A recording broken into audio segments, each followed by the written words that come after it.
પટેલના દીકરાને નાની લારી નો કરાય અથવા નાનો ધંધો નો કરાય, ચાની દુકાન નો કરાય. આ હું એક ઉદાહરણ આપું છું કે ભાઈ અત્યારે હું એક અબ્રામા રોડની આ જે અબ્રામા ચોકડી છે ને ત્યાં આવ્યો તો એક ભેળ ખાતો હતો અને મારે પૂછાઈ ગયું ભાઈ તમારું સરનેમ હું? તો કે ગાંગાણી પિયુષભાઈ અને પિયુષભાઈ સવાણી અને ભગતની ભેળ એવી રીતે લખ્યું છે. તો મેં એને પૂછ્યું કે તમે પેલા શું કરતા હતા? તો આપણે એને જ પૂછીએ કે તમારું નામ પિયુષભાઈ સવાણી.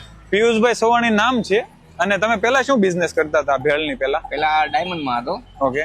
પછી થોડો વિચાર આવ્યો કે અલગ કરીએ આપણે આપણા. અને કયા વર્ષની વાત છે ડાયમંડમાં હતા? આ 3 વર્ષથી મેં આમ ચાલુ કર્યું. 2025 આવ્યું એટલે 2022 એન્ડમાં મેં મૂકેલો ડાયમંડ. ઓકે.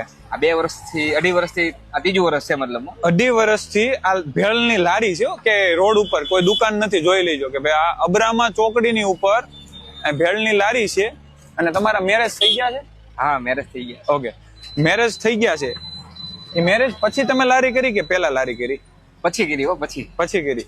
તો એમાં કઈ તકલીફ આવી હતી? ના, એવો કઈ ઇશ્યુ નતો આવ્યો, પણ થોડુંક આપણા મનમાં એમ હતું કે શું થાય, વાળા શું વિચારે, કેમ થાય એમ. હવે બીજો સવાલ એ છે લોકોને કે ભાઈ લારી નો કરાય.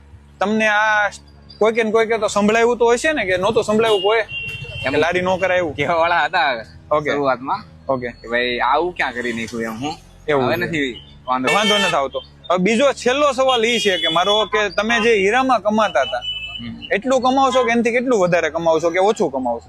એના કરતા તો 3-4 ગણું કમાય. 3-4 ગણું. શર્માય છે જવાબ દેવા, મને ના પડતા હતા વિડીયો નથી બનાવો, પણ મારા તમને એવું હતું કે ચાલો કરીએ ધંધાની વાત, નો બકવાસ. એનો આ 3જો વિડીયો કે ભાઈ ભગતની ભેળ રોડ ઉપર ભેળની લારી કરીને ઉભા છે અને 3 ગણું કમાય છે. કેવા વાળા એ નહીં હતા.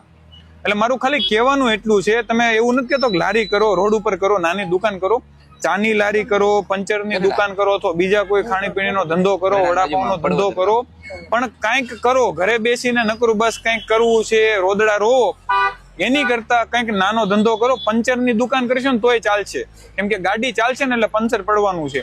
અહીંયા લોકોને ખાણીપીણી એટલી ચાલે છે, તો ચાની દુકાને ચાલે.